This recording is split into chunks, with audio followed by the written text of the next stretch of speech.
कार्तिक मास प्रारंभ हुआ है। सभी के घर में मंगल रहे, सभी के कलेश दूर हो।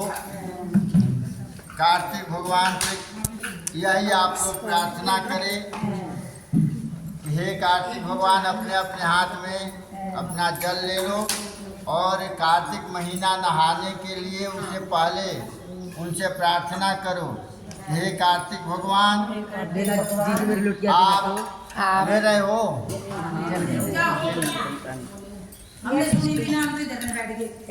और प्रार्थना करो।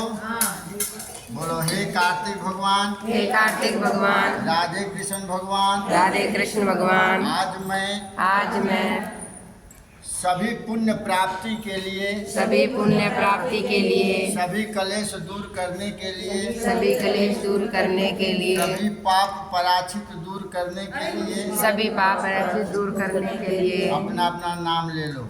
मैं आज से कार्तिक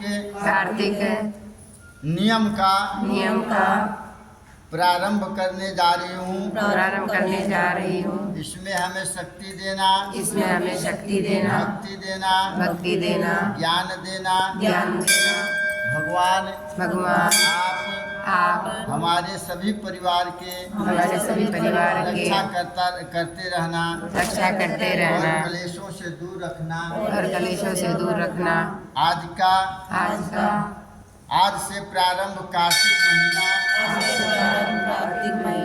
आप इतना शक्ति देना, मैं आपके इस नियम को पूरा कर सकूं। अपने वहीं तुलसी माता के आगे छोड़ बदना। जय जय जय श्री गणेश, विघ्न हरण मंगल करना। काटो सकल कलेश प्रथम मैं तुम्हें मनाऊं। पान फूल मिष्टान सभी सामान चढ़ाऊं। दो विद्या का दान, ज्ञान अज्ञान कहाऊं।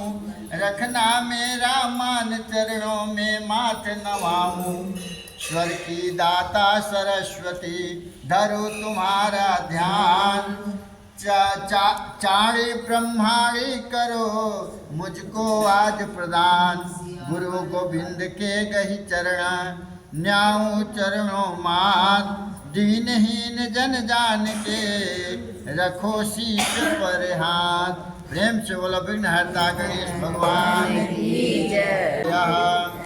एक समय नमस्कार तीर्थ पर विश्राम करने वाले 88,000 ऋषि मुनियों के मध्य श्री वेद व्यास जी के शिष्य श्री सूत जी ऐसे विराजमान थे जैसे 9 लाख तारों में चंद्रमा। 4 वेद 6 शास्त्र और 18 पुराणों के ज्ञाता श्री सूत जी से 88,000 ऋषि और मुनियों ने कहा कि हे मुनि श्रेष्ठ श्री सूत जी, आप कृपा करके हमें कोई ऐसा सरल उपाय बताइए जिसे हमारी इस महाघोर कलयुग के प्रारंभ से रक्षा हो सके। समस्त ऋषि मुनियों के मुख से यह बात सुनकर श्री सूत जी बोले कि तुम्हारी श्रद्धा तथा प्रभु भक्ति को देखकर मेरा हृदय बहुत प्रसन्न है। इसी से आज मैं तुम्हें कार्तिक महात्म की पावन कथा सुनाता हूँ, जिसके सुनने से इस कलियुग के मनुष्य के समस्त पाप नष्ट हो जाते हैं और मनुष्य इस लोक के सुख भोग कर अंत में वैकुंठ वास करता है। सो आप सावधान होकर के कथा को सुने। और कथा सबसे बड़ा क्या चीज है कि महात्म मतलब इस एकादशी इसे कार्तिक महीने के कथा को महात्म कहा गया है। तब बिना कथा सुने आप लोग न जाएं, हो सके तो जल्दी उठ जाएं और 1 सेकंड समय देकर 1 मिनट समय देकर के इस कथा को रोजाना प्रातः सुनते रहें। एक समय पंसारी जीवों का भला चाहने वाले ब्रह्मा के पुत्र श्री नारद मुनि ब्रह्मलोक में पहुंचकर जगत रचयिता श्री ब्रह्मा जी को नतमस्तक प्रणाम किया। विनती भाव से पूछने लगे, प्रणाम करके विनती भाव से पूछने लगे कि हे श्री पितामह, कृपा करके आप कोई ऐसा धर्मोपदेश सुनाने की कृपा करें जो कि इस महाकली काल में सब पापों को नष्ट करें, मोक्ष देने वाले हो। नारद जी की श्रद्धा युक्त बात सुनकर श्री ब्रह्मा जी बोले कि हे पुत्र, तुमने संसार के कल्याणार्थ जो बात पूछी है सो तुम्हारी भगवान के चरणों में सच्ची श्रद्धा भक्ति देखकर आज मैं तुम्हें कार्तिक मास का पावन महात्म सुनाता हूँ, जिसके पढ़ने और श्रवण करने से मनुष्य के समस्त पाप नष्ट हो जाते हैं और वो इस संसार में सुख भोगकर अंत में वैकुंठ को चला जाता है। कारण कि कार्तिक मास महीना भगवान को अत्यंत प्रिय है। कार्तिक मास में किया हुआ व्रत, दान, नियम, संयम, भगवत कीर्तन अत्यंत फल प्रदान करते हैं। कार्तिक मास में भगवान का गुणानुवाद सब प्रकार से फलदायक होता है। कार्तिक मास में भगवान के प्रति किया कृत्य सबसे बढ़कर होता है। इससे बढ़कर कोई तप और यश नहीं है। अतः तुमने संसार की भलाई के लिए बहुत उत्तम प्रश्न किया है, सो मैं पुण्यदायिनी कथा कहता हूँ। अब तुम श्रद्धायुक्त सावधान होकर सुनो। मैं विधि सहित वर्णन करता हूँ। व्रत करने वाले मनुष्य को प्रातः काल ब्रह्म मुहूर्त में उठकर शौच आदि से निवृत्त होकर 12 अंगुल लंबे सुगंधित युक्त वृक्ष का दातून करना चाहिए। परंतु याद रहे कि श्राद्ध, सूर्य अथवा चंद्र ग्रहण और एकम मतलब प्रतिपदा तथा अमावस्या, नवमी, छठ, एकादशी और रविवार को दातून नहीं करनी चाहिए। जिस दिन दातून न करनी हो उस दिन पानी से 12 कुल्ले करके मुंह को खूब साफ कर लेना चाहिए।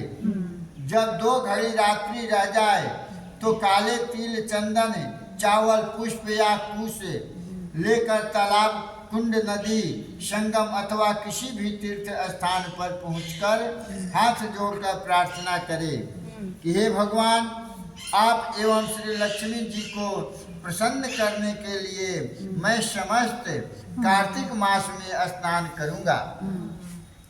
इस प्रकार प्रतिज्ञा करके श्री गंगा जी, श्री शिव, सूर्य और विष्णु नारायण का ध्यान करके नाभि पर्यंत जल में प्रवेश करके अच्छी तरह से स्नान करें। फिर जल से बाहर निकलकर देवता, ऋषि और पितरों का तर्पण करें।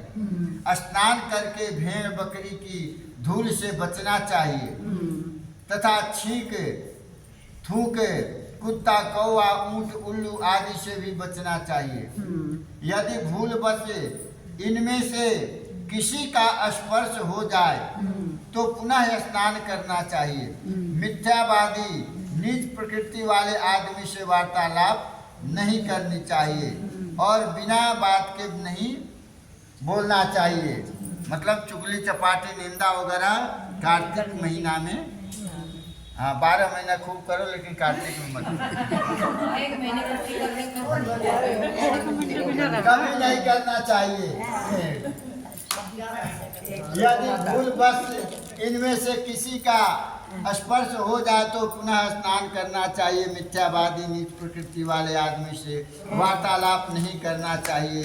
इसके बाद षोडशोपचार विधि से श्री भगवान का पूजन करें, भगवान का अर्घ देवें और प्रार्थना करें। हे भगवान, आप श्री राधा सहित मेरे इस अर्घ को ग्रहण कीजिए, स्वीकार कीजिए। इस प्रकार प्रार्थना करके उपाना मतलब जूता होता है। उपाना, पाद, अर्घ, आचमन, स्नान, वस्त्र, चंदन, अक्षत, पुष्प, धूप, दीप, नैवेद्य, तांबूल, पुंगी, फल, दक्षिणा, नमस्कार, यह 16 चीजें मूर्ति को अर्पण करें। तुलसी की मंजरी से श्री भगवान का पूजन करना चाहिए। बोलो वृंदावन बिहारी लाल की जय। राधे कृष्ण भगवान की जय। तुलसी माता की जय।